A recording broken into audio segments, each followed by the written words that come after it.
and welcome to my reaction video of Stranger Things Season 4, Part 1, Episode 5. Let's get to it. Of course, that's the real reason why he threw it away. Ugh, come on. Alright, this episode opens with the military ransacking the buyer's house, looking for any trace of 11. The black agent is still alive, surprisingly. I thought he was just instant dead, but he's still alive. An offer, save you if you tell us where she is. Then we got Mike and Will and Jonathan and his friend fleeing. They grab the other agent, the white agent. I think the funniest part of the opening so far is that the agent lost consciousness, and they're just assuming he's dead. That's not really how that works. You should get him to a hospital ASAP. I know he said, like, no hospital, or there's just something hilarious about a guy falling unconscious, and then they're just instantly, there's nothing else we can do. They have Eleven's note to Mike, so they know that she was there. Well, they're saying the note means she was there recently, but not really. But yeah, they're after her because they think she did the attacks, and I don't really get it. From now on, when the military shows up, I'm just going to say, and then the military was around to do stuff and do things, and it didn't really matter. Moving on. I would have paved the road, but kind of ruins the whole top secret location thing. They couldn't see your tire treads. Did you get some rest? See? Tire treads. Owens and 11, and they're driving to this secret bunker that is a laboratory beneath. What's funny is it's supposed to be secret, so he's like, that's why there's no roads. Then I'm like, what about the treads your tires leave? And then you could even see them, and I'm like, I guarantee you, I'm calling it right now, someone is going to find them, be it Mike and the others or the military, by looking at the visible tracks leading to your supposedly secret base. I know they think they're out in the desert, so it's fine, I guess. Do you know what an ICBM is? You know, It stands for I'm half Intercontinental expecting Ballistic Missiles. Brenner to just be lounging in We this used lab. to store them underground in these silos, but we haven't Eleven's used this gonna be one in like, years. how could I In fact, not see there's this no bomb coming? here These two at work all. It's just, together. I really am fully expecting Brenner. I mean, I would not be surprised at all. And I don't really... Owens was Brenner's replacement. They had the same job. I suppose because of that, it could just be him, and that's what she's expecting, because he could do what Brenner does or did. But at the same time, as far as we know, while Owens was given Brenner's job, which was mostly just like spying on the town and crap like that, and Brenner was the guy who worked with 11. Well, and now apparently a crap load of other kids, because why not? Why don't we just make 100 kids also be part of this project? Sorry. I just absolutely loathe the retcon that instead of being... I mean, come on! In Season 2, when they revealed that there was another numbered girl, she barely remembered that girl because they were really little and in like a playroom together. To me, it felt very implied that 11 was likely the highest number thus far. It was like their current one they were working with, because the others either got away at some point or were released because they weren't good enough. Or I don't remember how that numbered girl got out. I don't remember if her number is... It's either 8 or 9. It was pretty clear there that she even barely remembered that girl and that there was another number. So now we're supposed to believe that 11 was raised with a crap load of other kids, even though she seemed surprised to even remember who she called sister. Like, she seemed surprised. But now there's a crap load of them. It's such a annoyance to me. I hate retconning. It's almost never good. Because they believe in the cause. What, the one where they steal children and turn them you. into weapons? What a lovely cause. I know I keep pausing this intro, but it's a really long intro, and so it's fine. What cause? I know they wanted to spy on other countries and probably have weapons or something via these children. It was child. I just keep thinking back to season one. I remember it best just because it was my favorite season. It's like there are moments in that season where they're amazed, they're astonished by what Eleven can accomplish. Whether it's crushing a Coke can or getting into the head to spy on some Russians. So the fact that we're now supposed to believe, oh no, there was like a dozen or 2 dozen other children and they all have similar abilities. It totally existed before this season is frustrating me. Trying to just go with it because there are so many other things I am enjoying and I love these characters despite the changes. If we told you, it would have ruined the surprise. See, there he is! Alright! Woo! Yes, I'm not surprised. He's alive. Which is great because I wanted him to be alive because I think he's has the potential to be. Oh, he was a cool character in the first one. Just I'm looking forward to this. When we saw that Owens was back in this season, I was really hoping that he'd be alive and they'd get to work together or have some scenes. Let's get our 2 government guys together. Although I also said I wish Hopper was around to see it, or like even more. It'd be great if all 3 of them had to work together because it was his daughter now and stuff. Oh, 2 papas and all that, but no, Hopper's extra stuck in Russia. We're never gonna get out of there. Okay, done whining. I'm very intrigued where this is gonna go, and with the way it went with 11. Once she saw that he was here and she wanted no part of that, I was not surprised either.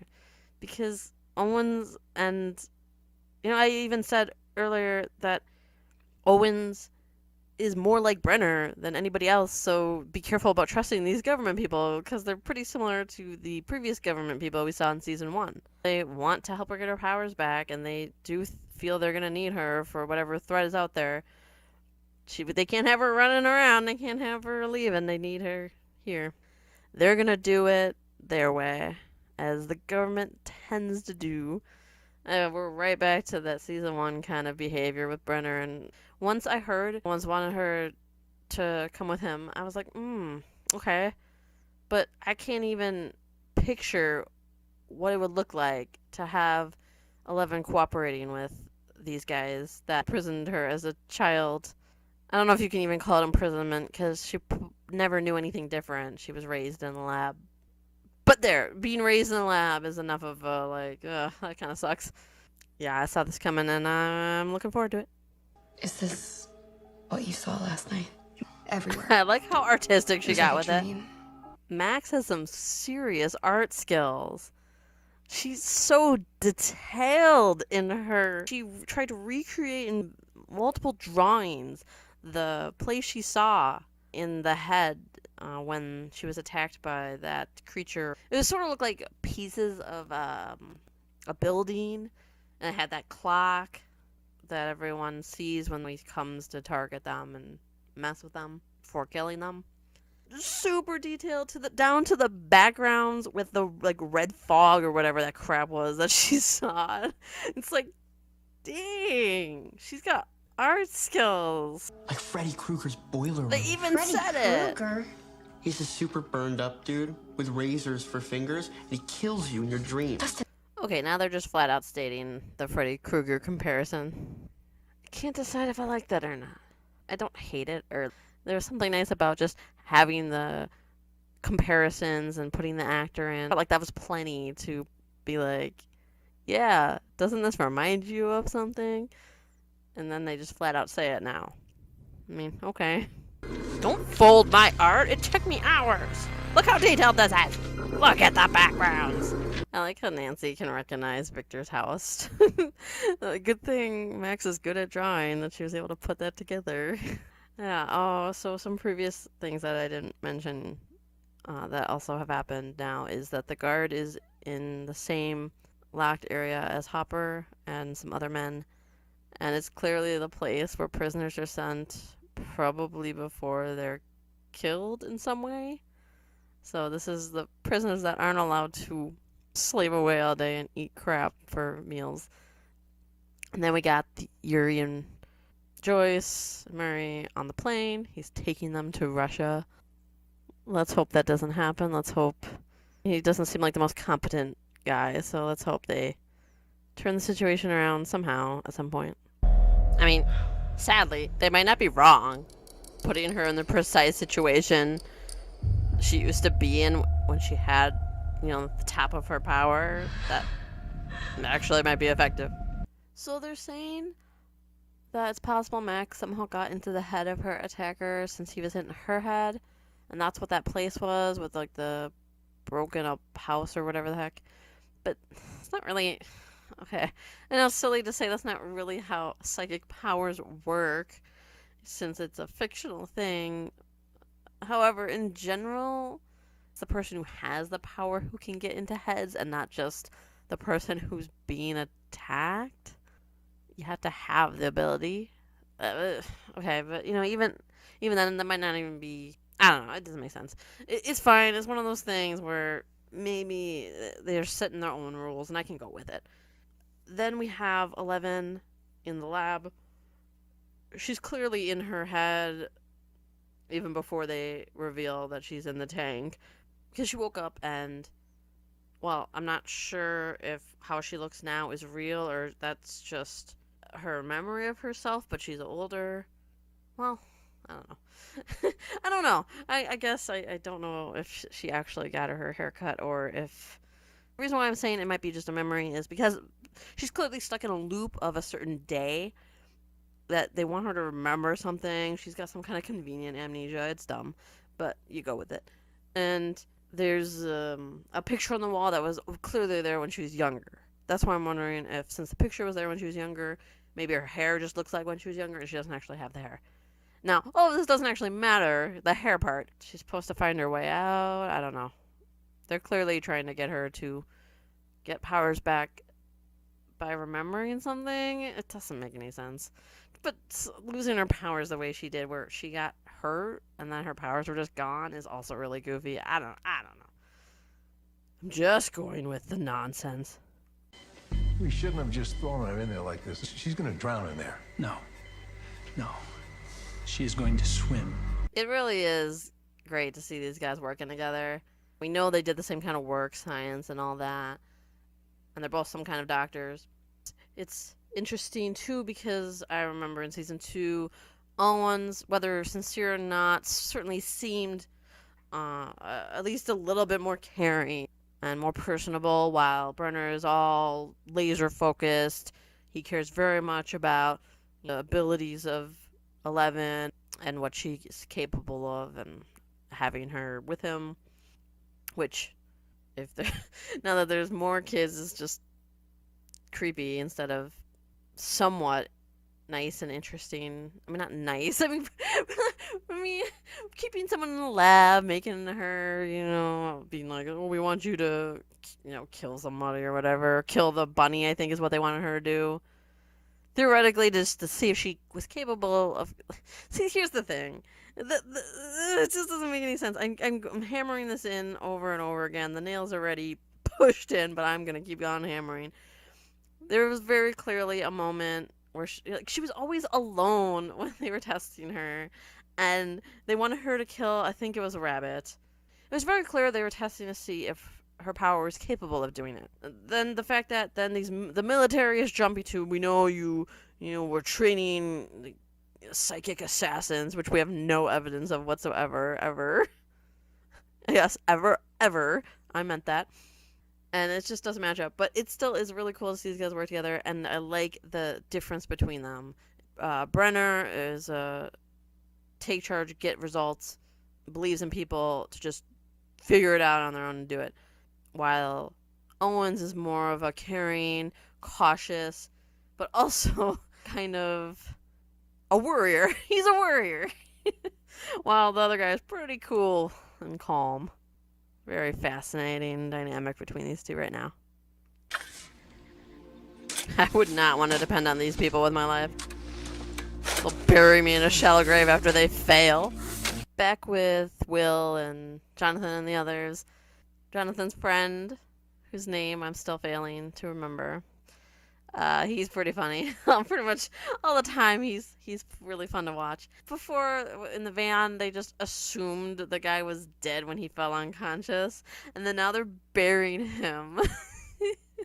And it's very like, what the heck, guys? What are you doing? Why? And even the friend is on the same page as me. A lot of times, the friend's expression is my expression. His reaction is basically my reaction. So I appreciate him here. They had a pen not working, so they immediately jumped to, oh, there's something in the pen. I think I would have eventually gotten there myself if that was in that situation. But just the fact that they immediately jumped to it when, I'm not even kidding, just a few days ago, I had a brand new pen that had never been used, and it didn't work. I couldn't get to work. Nothing I did got to work. It just didn't work. And no, there was no secret number inside. So I just thought that was funny because I'm like, well, it could just, not be working. Oh, no. There, it's something. Why is it all boarded up? The house is way too nice to let a few random murders bring it down. I mean, come on. Back in Russia, where Hopper still is, and we still have to watch. Hopper gets this really long scene where he just has a little, I'm cursed. Everything I touch is bad. I've doomed Joyce. He's feeling sorry for himself and blaming himself for everything. And it was just, it would have been fine if it was a little shorter maybe. But I'm just sitting here like, first of all, I don't buy you giving up. So there's no point in throwing in a scene with you here giving up. Honestly, just cut it all together and cut to whenever you have something real to do. So giving him this big long speech. And then, oh man, they just go into rewriting a little bit of history too, where it's so minor, it doesn't really matter. But basically, they made him, okay, so he was in the military, he worked with Agent Orange, he gave his daughter cancer, and she died because of him. Like, really, you couldn't just let this little girl have cancer. You had to make it this political message about war equals bad, military equals bad. Ugh. So, it's so minor. It's a blip on the show's runtime, so I'll move past it. It was just one of those things where it's so unnecessary. Really, you couldn't just let the kid have cancer. You had to put it on Hopper too, because his life isn't miserable enough, right? So anyway, that's not the only thing going on. Well, that's a non-thing going on, but it was a long scene. At least it felt really long. Then we got the funeral of Chrissy, and there's definitely a lot of anger since she was murdered as far as everyone's concerned. You don't just die like that on your own. And the jocks are all plotting together after the funeral. Oh, and one of them, same one that got the nosebleed, saw a clock, so he's definitely on a timer, just like Max. And the jocks are gonna, planning how to find Eddie. Gotta find those cult people, those D&D players, the monsters they are. He thought that would work. Looks like someone forgot to pay their electric bill. It's a boarded up house, Lucas. Alright, so they went to Victor's house looking for clues, I guess. I mean, I'm not really sure what they're hoping to find 30 years or whatever after the fact. Knowing the show and the luck of the kids, they'll find something, but in most cases, I feel like this would be a complete dead end. Oh, and also dealing with the upside down. That government woman who, was talking to Mike and them at Will's house. We're on your side, trust us. And I said, well, you don't have to trust them. But they do seem like the better bet right now, anyway, compared to the rampaging military goons. So they stopped by the trailer where Chrissy was murdered and told the uncle, yeah, we're going to move you out of here. Because there's a crack in the ceiling. And it looks like, well, the music, I guess, made it sound like it was something. Even though, I mean, they didn't really tell us enough for us to be like, ooh. Nina was so traumatized that she buried the memory. Never be. Is that the argument they're going with for only her not Nina could know the remembering truth. being around kids her entire childhood? This isn't real. No. What a load. But Everybody else is pretty much spinning their wheels right now. No forward momentum or progress. 11, in her mind, Brenner started talking to her, telling her a story about memory loss. So apparently that's what they are going with. That she has convenient amnesia from some trauma in her past. I'm unclear if we're supposed to believe she forgot growing up with the other kids as well, or just the incident. I think, because they did like a flashback when she attacked her bully, I think that she does remember the attack, but not everything. She pretty much maybe just remembers everybody being dead and then herself all bloodied, and Brenner being like, what have you do, or whatever he said. I think that's all she remembers of the incident. So she is supposed to remember the kids, and I think the only thing she doesn't remember is what happened that day fully. Oh, it is all problematic. Besides the fact that it's convenient amnesia for this. Oh, by the way, we have this thing that totally always happened. Go with it. Go with it. It always happened. We're not making it up after the fact. We promise. Owen's heard from the government woman that, yeah, we gotta hurry up because apparently there's a problem. So that crack in the ceiling must mean something worse. I don't know. Really, guys? You couldn't change before coming over like that? It's him. He does think. I know him from the SpaghettiOs. You were It looks like the jocks came straight from the funeral. They're still in their suits and they're looking for Eddie, and they found him, or they think they did, just based off of somebody having food left out, which is like a dish, a dirty dish. I don't know why that would make them think him. I mean, couldn't that be anybody? Mike and Jonathan and them are I gotta start coming up with names for these groups. Group A, Group B, but then you guys would be like, who's Group A again? Who's Group B? Anyway, Mike and Jonathan and them, they are trying to figure out where 11 is, and they're starting to get, well, they're not closer, but they have an idea of how they can figure it out. So they are gonna go see Susie, Dustin's girlfriend, because they happen to be close since she lives in Utah. Now, which The more they show these guys all brave together, soul just the less would I like to believe it. follow that? Is he supposed to be creepy? 'Cause he's creepy. This lab stuff is really frustrating to watch because I just don't believe any of it ever happened. And it doesn't help that it's just really cliche stuff. Just the typical, okay, testing their powers one by one, making them go up against each other. Got the one guy who thinks he's better than everybody by the numbers.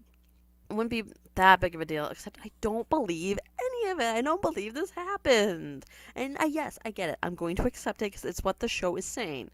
But I do not believe it. I will die before I say, yeah, I believe this happened. They're rewriting the past so they can make something happen in the future. It's so blatant. Once again, Brenner and Owens. Brenner keeps pushing. Owens plays it more safe. And yet, at the same time, he's kind of trying to rush Brenner because he needs results. They need to act soon. Owens wants to have it both ways. And Brenner's is just focused on what 11 is capable of. Shut up and keep looking. I'm tired of looking. It's hard. With the other characters, we have Murray and Joyce taking back the plane, and they crash land, but I'm sure they'll be fine. It's not the kind of show where they'll be fine. Then also, previously, there were some moments between Lucas and Max, Nancy and Steve. I've noticed in particular, I get Lucas because he's still hung up on Max, who broke up with him. Nancy and Steve, they're really, I'm not sure what the deal is, but they're really pushing that relationship again. I don't know if it's because they're trying to set up like an end game, these two, or they're just teasing fans, or they just want Nancy to keep flipping boyfriends. I don't know. Basically, they've just noticed there's been a lot of moments, and I'm not sure why. The jocks are struggling to look for Eddie, and that's where we're at.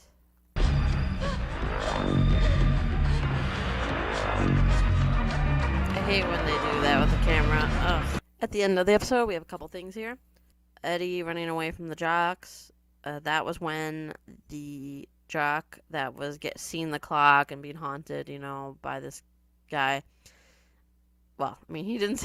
I mean, we probably didn't see some of the things he saw, but it sure was. It did seem strange that all we saw was him see a clock, and then he was murdered like a couple hours later. That was kind of odd. But yeah, so he's dead, and my thought is that it's either gonna go like this. Okay, the Jack saw him and Eddie were in the same spot. Eddie was not doing anything, just watching, and the Jack died in the same way Chrissy did. So he'll realize, oh shoot, Eddie didn't do this. It's something else, and have a brain. Or it's gonna go the other way, where he's gonna double down on the devil crap and the D&D cult stuff.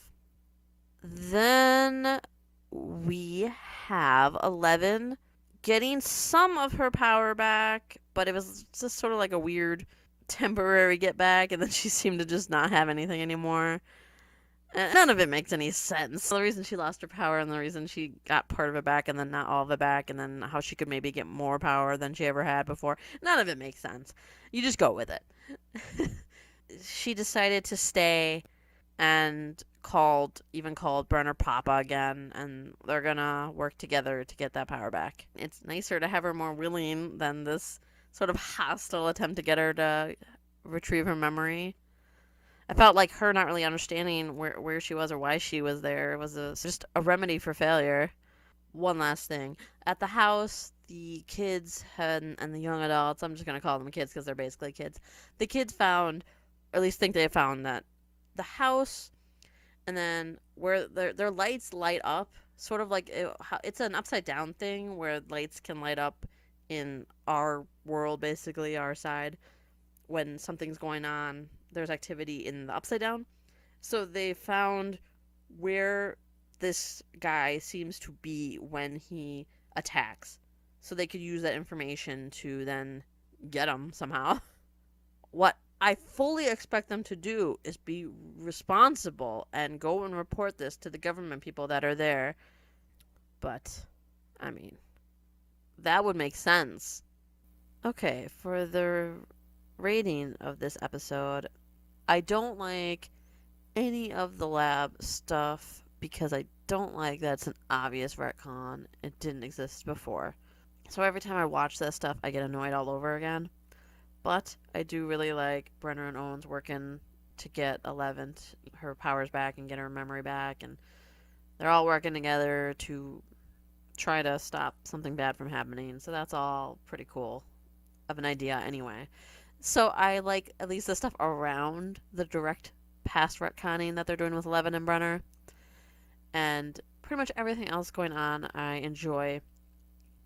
I'm liking the Russian stuff more than I thought I would at the beginning of the season before I watched anything.